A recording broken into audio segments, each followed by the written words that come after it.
In the first age, in the first battle, when the shadows first lengthened, one stood.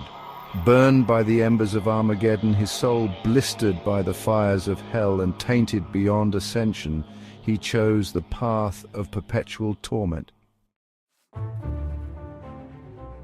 In his ravenous hatred he found no peace, and with boiling blood he scoured the umbral plains, seeking vengeance against the dark lords who had wronged him. He wore the crown of the Night Sentinels, and those that tasted the bile of his sword named him the Doomslayer. Tempered by the fires of hell, his iron will remained steadfast through the passage that preys upon the weak.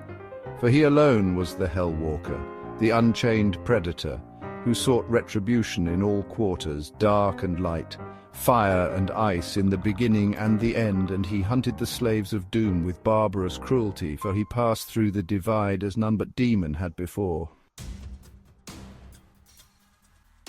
And in his conquest against the blackened souls of the doomed, his prowess was shown.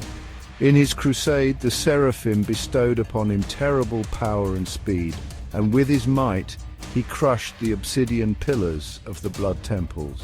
He set forth without pity upon the beasts of the Nine Circles. Unbreakable, incorruptible, unyielding, the Doomslayer sought to end the dominion of the Dark Realm.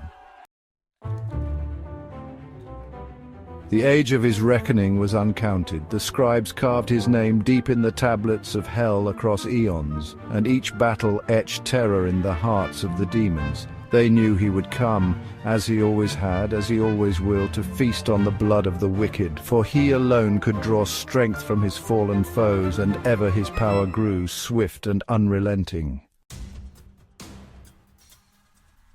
None could stand before the horde but the Doomslayer.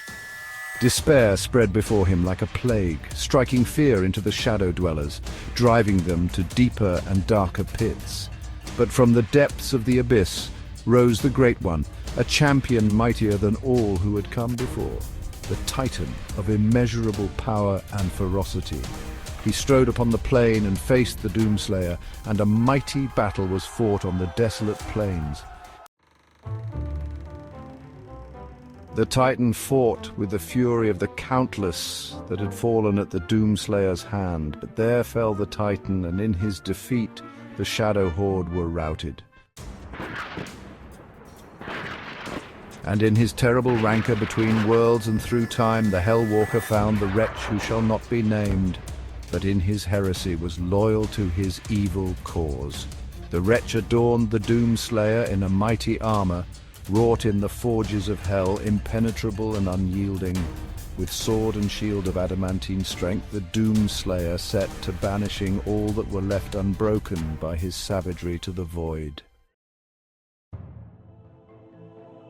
Yet as the mighty Titan fell and dread engulfed the armies of doom, the demon priests of the blood temples laid a trap to capture this scourge of hell. Insatiable, even by the vanquishing of the Great One, the Hellwalker sought prey in the tombs of the Bloodkeep, and blinded by his fervor, the lure drew him in. The priests brought down the temple upon the Doomslayer, and in his defeat entombed him in the cursed sarcophagus. The mark of the Doomslayer was burned upon his crypt, a warning to all of hell that the terror within must never be freed. There he lies still and evermore in silent suffering.